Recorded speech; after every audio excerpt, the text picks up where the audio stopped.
So 4.4 is called the total change theorem. So the integral of a rate of change is the total change. So if it's asking what's the total change of blah, blah, blah from this point to this point, that's what goes on your integrals. Put it in there, and then when we take the antiderivative, you plug in the top first, and then you subtract, and you plug in the bottom. Okay? So if I have an integral with feet per second squared in there, think about what type of a function is inside the integral. Feet per second squared would be what type of a function? Acceleration. When I take the antiderivative, what would I get? Velocity. So what should the label be when I get it pulled out of here? Feet per second. So sometimes people kind of get lost in what the label is when they do an integral. So if I start with feet per second squared, take it out, I'm just going to have feet per second. I kind of just added this in to try to clear things up. So if I start with a feet per second and I take it out, what am I left with? Feet. So you lose one of your denominators. Gallons per minute would then turn into gallons. So questions on that? Okay.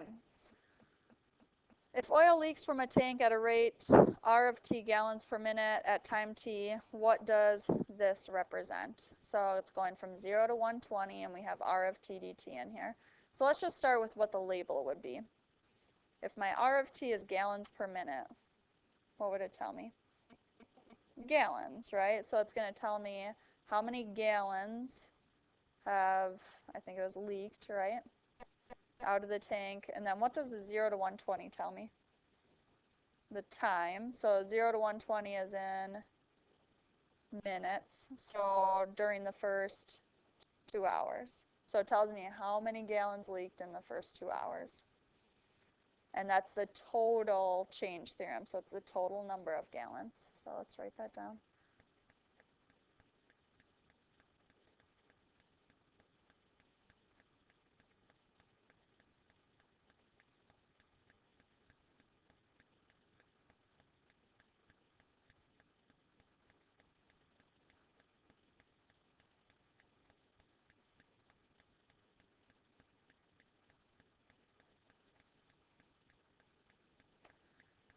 All right, so if we're trying to find the general one, this would have my plus c in it. Notice there's not a value on the top and bottom of the integral, so we're not plugging anything in here. How would you go about doing a problem that looks like this?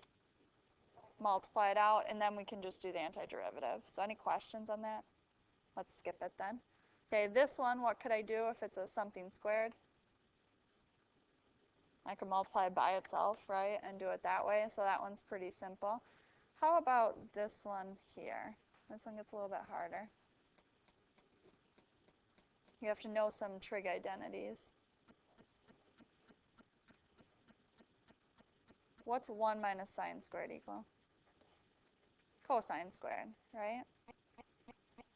Don't you know that sine squared plus cosine squared equals 1? So I would probably switch that to cosine squared. So let's see what happens. And sometimes you try this and then it doesn't work out the way you'd like. But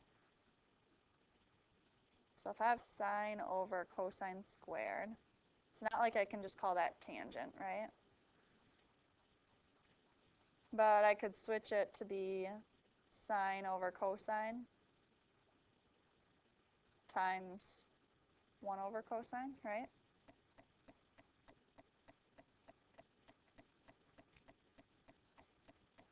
What's sine over cosine the same as? Tangent. What's 1 over cosine the same as? Secant. What's the antiderivative of secant tangent?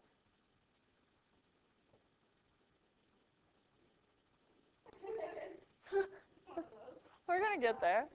Okay, so we have the integral of, and I'm going to write it as secant x tangent of x dx. And then you just take the antiderivative and put a plus c.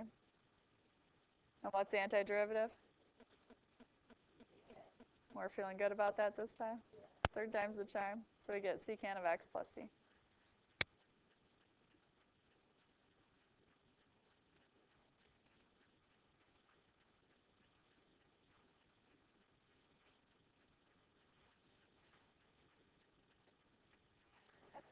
Okay, now these we actually are evaluating the integral because we're given the two pieces. So let's try the first one together here. What's the antiderivative of the 2x? X squared minus e to the x. I don't need a plus c because I'm going to evaluate this from -1 to 0. So which one do I plug in first? 0. So I do 0 squared minus e to the 0. And then I subtract, and I plug in -1, so I have -1 squared minus e to the -1. So what does this turn into in the first parenthesis? This is 0 minus 1, so -1. And then back here, the -1 squared is 1. And this is the same as 1 over e to the first, correct? It's probably how the AP test would write it, is why I'm writing it that way. So total I end up with -2 minus 1 over e. Does that look okay to everybody? And that would be my answer.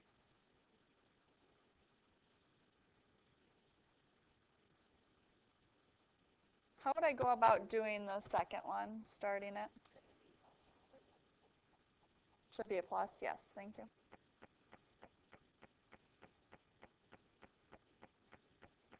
How would I go about doing the second one? Split them up, right? So I can say this over this and this over this. I'll clean it up. I'll just go like this, okay? So if I do x squared over x to the half, what do I get? X to the 3/2. And then plus x to the -1/2. And then this just has a dx in the back. Okay, so if I take the antiderivative of x to the 3/2, it turns into x to the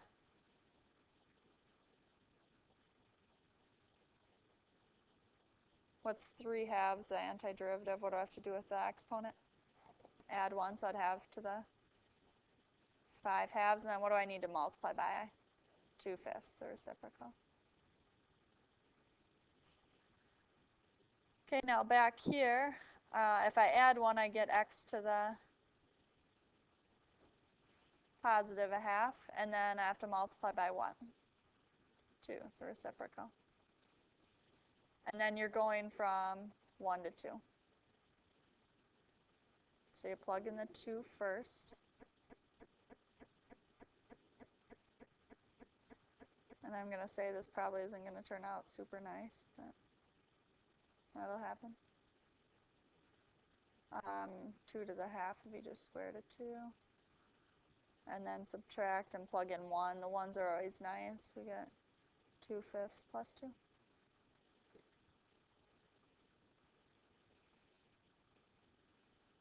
Now this we can clean up a little bit. Okay, 2 to the 5/2 probably wouldn't be left like that if they were doing it. Isn't this the same as 2 squared times 2 to the half? Do you see that? So this would turn into a 4 square root of 2. So that's what I would change this into. So if I have 4 square root of 2 times 2/5, I would end up with 8 square root of 2 over 5, right? And then I have a plus 2 square root of 2, and then a minus, and this would be 10/5 and 2/5, so 12/5. I'm not even going to worry about cleaning it up because this is exact, but you definitely could if you needed to, or you could get a decimal if you needed to. So any questions on that?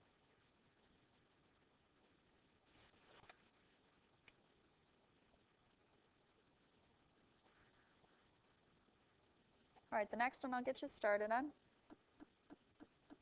Ideas on how to do this. Split up the square root. So this is the same as square root of 5 over square root of x. And what can we do with the square root of 5? Bring it out front. It's just a constant, so it can just hang out front. So we would just have square root of 5 And then I've got the integral from 1 to 4 of x to the negative 1/2 dx. And then from there, it's not too bad. And if you notice, you're going to be plugging in 4 and 1, which are nice for our square roots. So go ahead and finish that, and I'll finish it up here. Just be careful of that square root of 5 that you distribute it to everything.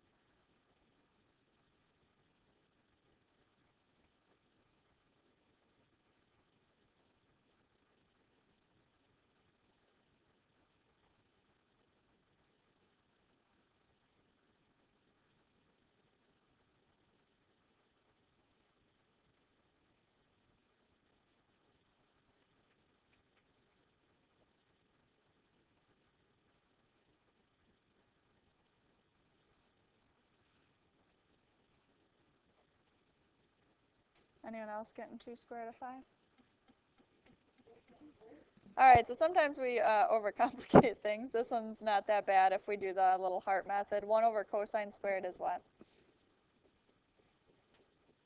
What's 1 over cosine squared? Secant squared. So I have secant squared of x plus cosine squared over cosine squared is 1.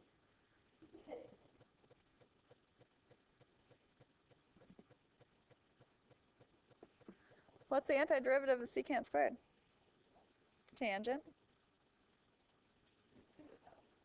So I've got tangent of x plus antiderivative of 1 is just x, and I'm going from 0 to pi over 4.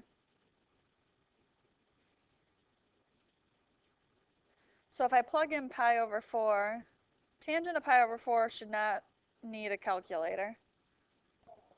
Think of where pi over 4 is on the unit circle. Yeah, it's halfway between, right? So the sine and cosine are the same. So this is just going to be 1. And then our x is pi over 4, and then we're subtracting when we plug in 0. So we have tangent of 0 plus 0.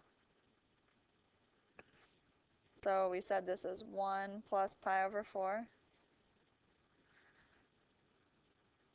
Tangent, remember, is sine over cosine. What sine is 0? 0. So that piece all goes away. So this is my answer here.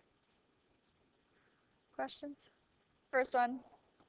How would I go about verifying by differentiation? What does that even mean?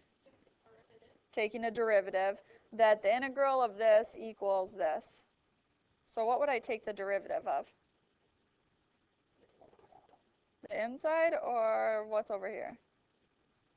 To get out of the integral, what do I do? To get out of the integral, I take the antiderivative. So if I took the derivative of this, shouldn't it get me back to what's inside?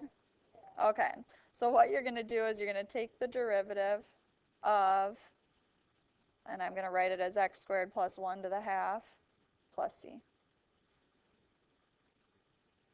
And it should get you back to here, so go ahead and do that.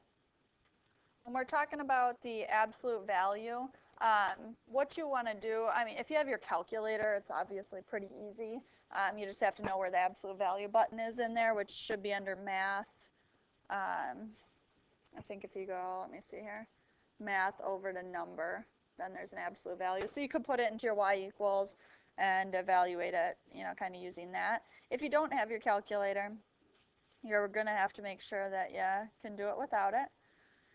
So what you do first is you take what's inside the absolute value, which is this x squared minus 1, and you set it equal to 0. Find where it's 0. So where is this equal to 0? Plus or minus 1. So everyone okay with that? Okay, once you have that piece, you're going to split up your integral so that it splits at each of these pieces. So you'll start at -2, and you're going to go to -1. And we're going to fill in a minute here. And then you want to go from -1 to 1. And then you're going to go from 1 till the end of your integral, which is 3. Okay, it was going from -2 to 3, but we have to split it at these spots. So shouldn't this give me this, though, for an answer? If I go from -2 to -1, -1 to 1, and 1 to 3, isn't that the same thing as -2 to 3? Okay. Then we're going to look at let's start with this one here. From -1 to 1, what's an easy number to plug in that's between those? 0. If I plug in 0, do I end up with positive or negative inside the absolute value? Negative. So don't I have to change the sign of it? So this is going to turn into the opposite of the x squared minus 1. From 1 to 3, so I'll plug in 2. Do I get positive or negative? Positive. So do I have to change the sign this time? No. So it's just going to be the x squared minus 1. And from -2 to -1, do I have to change the sign? No. So it just stays as the x squared minus 1. And then you can go ahead and do the antiderivatives and plug in the top and subtract and plug in the bottom. So the antiderivative of x squared will be 1/3 x cubed. The antiderivative of the 1 is just x. And these ones I'm evaluating from -2 to -1. And then here you have a choice. You can either pull the negative out or just distribute it through. I'm going to distribute it through. So this will become -1/3 x cubed. And this would be a +1, so it'll be a plus x. And it goes from -1 to 1. And then the last one should be the same as the first one there.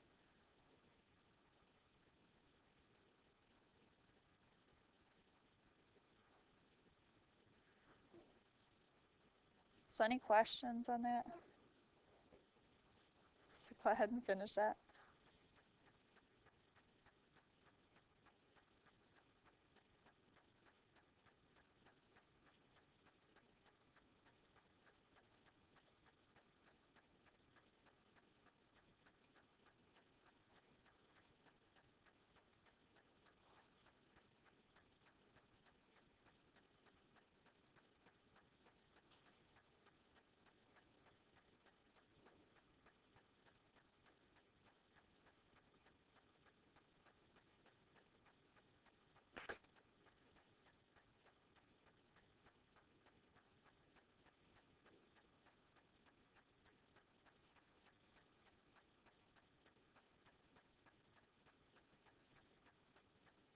So I just kind of wrote out each piece, plugging in the top, subtract, plugging in the bottom for each of those. And then from here, it's, if you see some things that kind of go together nicely, which I do, like all the numbers I can put together that are like the whole numbers, because they're probably easier to put together right away. I have a 1, and -2 would give me -1. +1 gives me 0. So right now I'm at 0. Here I have a +1, and here I have a +6, right? So I'm at 7, and then this would give me 8. So it looks like I've got 8 for the whole numbers. And then the thirds, I have -1/3 plus 8/3 would be 7/3. And then this would drop it down to 6/3. And then this would drop it to 5/3 and then 4/3. So it looks like I have +4/3. So it looks like I end up with 9 1/3, or however you want to write it is fine. Questions on that? Okay, this one's similar. We're just going to get this set up. So remember, it's what's inside the absolute value that you set equal to 0. So don't set the whole thing to 0. So I just have to split this at x equals 0. So you'd go from -1 to 0, and then you would go from 0 to 2. So from 0 to 2, what's inside the absolute value, positive or negative? Positive. So I don't have to change anything, so it just remains x minus 2x. And you can combine those together before you do the antiderivative, instead of doing the antiderivative of each. Okay, over here, inside the absolute value is negative. So when I pull it out of there, I got to change the sign. So the front piece is still x. Okay, that's not going to change if this is a negative. But this is going to change into a plus 2x there, because when I pull the x out, it's going to become the opposite of x. So questions on that? So really, you could just do the integral of 3x, and then over here, just do the integral of what? Negative x. Okay, and then antiderivative, plug them in, and you're good to go. So questions on that one? We're not going to take the time to do it there. All right, when you're trying to find the displacement and the distance traveled, okay, this is the example I always use, but it's very true. If I have to go to Mr. A to ask him a math question, I always get partway to Mr. Antonowitz, and then I remember I forgot to grab my math question. I have to come back to my room, and then I have to go down to Mr. Antonowitz to ask him a math question, okay? So my displacement would be the distance from here to Mr. A's room. But my total distance traveled is not that. It's from here practically to Mr. A's room, then all the way back to my room, and then down to Mr. A's room. Does that make sense? Okay, so to find your displacement for part A, all you have to do is, if I take the antiderivative of velocity, I'm getting my position, right? And that's your displacement, or like your distance. So for part A, you would just do an integral from 0 to 3, and put your function in here, dt. For part B, to get the total distance traveled, you're still going to be going from 0 to 3, but I have to do what? Does anyone know? Absolute value. So you do the absolute value of your function, v of t. And we're not actually going to solve them, but because we just did one on the last page there. But that's how you go about doing those in your homework. So questions on that? So if on the AP test they tell you to find the distance traveled, you have to remember to do the absolute value piece. It might come up on a question. So, all right, so page 327, there's this picture. I kind of recreated it here. Find the area of the shaded region. So I tried to shade it in a cool manner. The easier way to do this problem than to try it this way is to kind of flip it and think of it this way. Because to find the area under a curve, you would just go from, I'm going from 0 to 2. And usually in the back I have a dx, correct? In the back of here, being I flipped it, I'm going to have what? dy. So you probably want to write that right away. So instead of x variables in here, I should have what? Well, y variables. And the nice thing is this is already solved for x equals my y's, so I can just plug in the 2y minus y squared. If this was a y equals equation, you would have to just solve it for x equals to plug it in, okay? And then from here, you just pretend they're x's, so don't let the y's confuse you. This would just be y squared minus the third y cubed. Plug in the top, subtract, plug in the bottom. So questions on that? Should we end up with a negative for our answer? No. Okay, if you end up with a negative, you did something wrong. So just, you know, use some common sense there. But. All right, and then the bottom one. The marginal cost of manufacturing X yards is this. Find the increase in cost if the production level is raised from 2,000 to 4,000 yards. So we're probably going to be using an integral because that's kind of the theme right now. What are going to be the limits on my integral? 2,000 and 4,000. And what goes inside? C prime of x. And you can write it out if you want to. You can write it as C prime of x if you want to. But to actually solve this, you have to do the antiderivative, plug in the top, and subtract and plug in the bottom. So go ahead and do that. We'll see if we get the right answer, being it's kind of a weird function there. You can use your calculator to help you with the weird numbers there. So some of you are finishing this up. We should end up with, I think it's in dollars because this was a cost. Yep, so 58,000.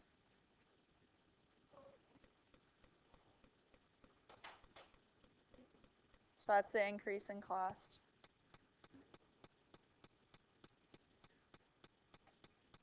And then you guys have the bottom piece here, and we had an earlier one there too. So So we actually have two pieces here. Page 326, you have these ones, and then also 7 to 35, every other odd, which I believe is in your notes. So